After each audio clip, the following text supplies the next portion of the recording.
Hey guys, it's Kaylia. Welcome back to my freaking channel. Today I have a makeup tutorial recorded for y'all, but mainly for me because this is a yearly thing that I do. But no, for real, I just wanted to show you guys, especially my dark skin girly, how to apply your makeup doing the bright under eye trend that's been going on for the past few months. This makeup routine is going to use all affordable products. It's going to be a simple application and it's going to be photo proof. Firstly, I'm gonna go ahead and do the rest of the carving of my eyebrows off camera with the e.l.f. Camo Concealer. All of the products will be listed on the screen because I can't remember them off the top of my head, even though these are my go-to makeup items. Anyways, I'm also using this flat brush to apply the concealer to my eyelids because my eyelids are a darker part of my face that I would really like to conceal.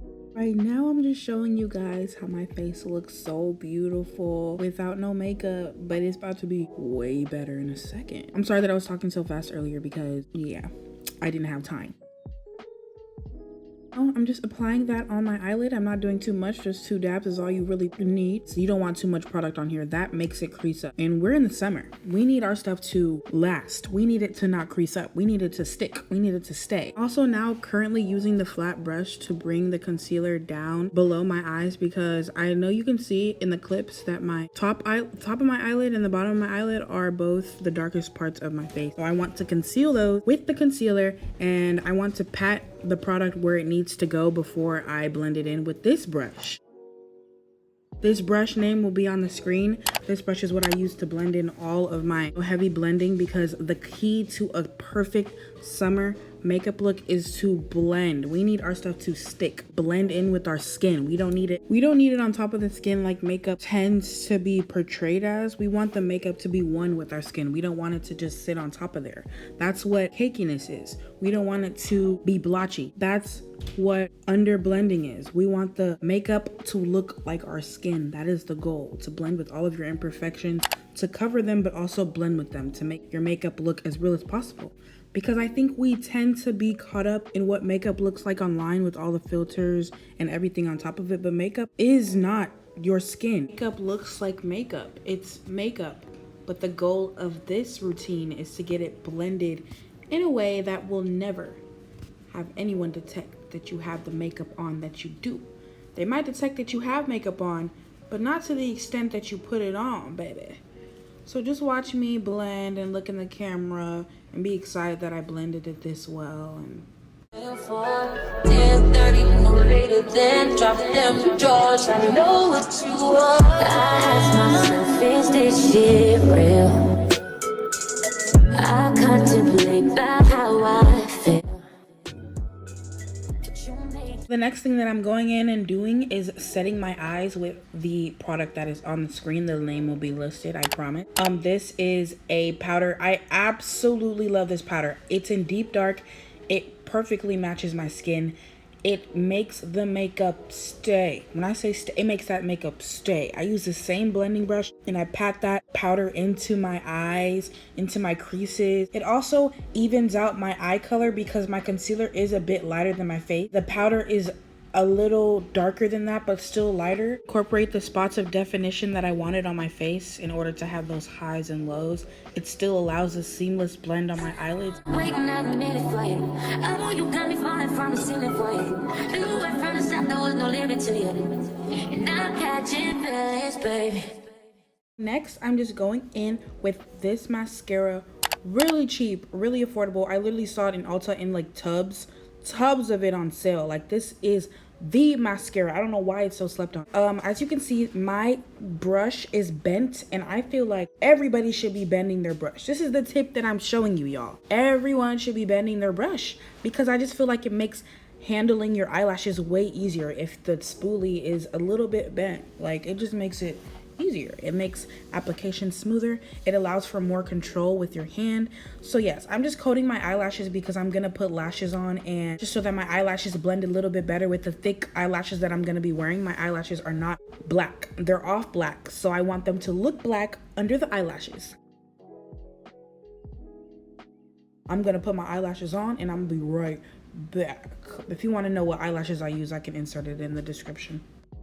Oh yes, y'all, I'm back with my eyelashes done and I'm using the black opal foundation stick. This, it says true color. They are not playing about that mess. Actually put the full product in frame this time, but this foundation goes on so smoothly. It's like nearly my exact color match. Oh my gosh. And not to mention it's black owned, like made for black people by black people. Now, I used to be one of the beauty blender girls, but I have recently in the past year maybe, changed to a foundation brush. And I just feel like my foundation is way more lighter on my face and way more blended when I use a brush. Also do feel like beauty blenders, obviously because they're sponges, they soak up a lot of the product that you end up putting on your face and a lot of it comes off. So you either have to reapply or stack up more than you usually would. I feel like the brush actually uses the product and just moves it around on your face and really places it on your face better than a beauty blender would.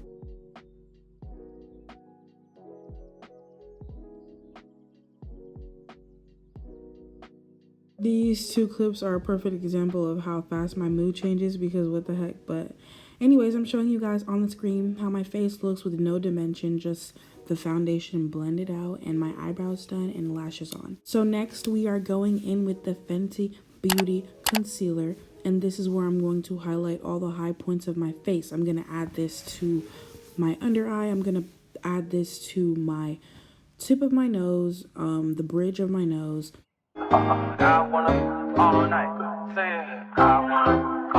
Hello stranger, it's been a minute since we last. Reoccurring theme in this video is to apply less, and that makes it more. And you saw how little I applied on my under eye, because a little of that goes a long way when you're dark skinned using a pale concealer. That really gets you the really bright under eye that you're looking for. You're gonna want to keep the concealer right under your eye, because blending it outwards towards your ears makes your face look a little more flat, and blending it downwards makes your face look wider and circular, and that's not what I'm going for. I'm going for a snatched look. So I leave it right under the under eye and blend it right in place and make it smooth using that same concealer.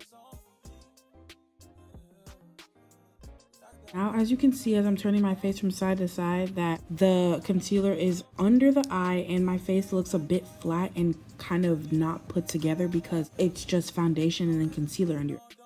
You have to add extra layers of dimension, which I am about to go in and do now. I am now using this concealer and not applying it to the roses of my cheek, a little farther outward than the rose of my cheek and upward. And then I'm gonna blend upwards. I'm not gonna blend down, because I want my face to look like it got a facelift. That is the goal of this contouring. My contour is to snatch.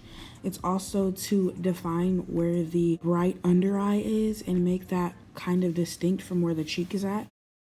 Don't know if I've already mentioned this, but I'm gonna mention it again. You are not stroking your brush, you're patting it into your skin. You're patting that makeup into your skin. We are not stroking the makeup. This is a new brush that I only use to contour my nose with. I like to get right into the crevices of my nose and blend up towards my eyebrow and really get that nose contour right, because when my nose is contoured correctly, then I know the entire look is going to come together. It's kind of like my eyebrows. If I know I had a good eyebrow day, I know the makeup's going to look amazing. So I like to kind of do strokes with this, because I like to kind of draw my nose with the brush and then pat it in.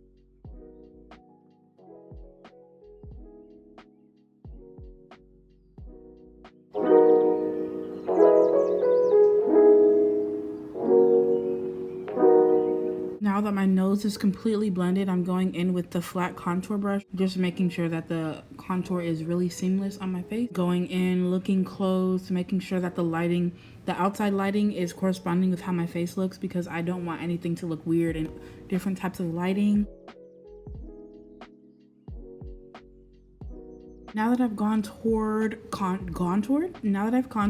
I'm showing you guys how my face looks with the different highs and lows of the highlights and the contour, and showing you how everything's blended.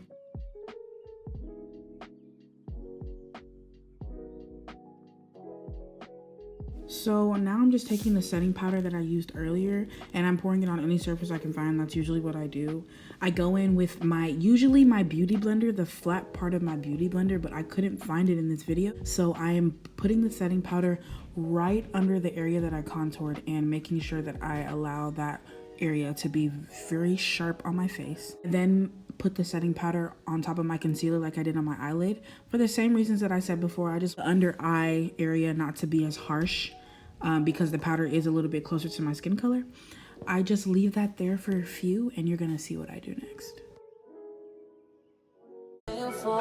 10:30, no later than drop them drawers. I know what you want. I ask myself, is this shit real?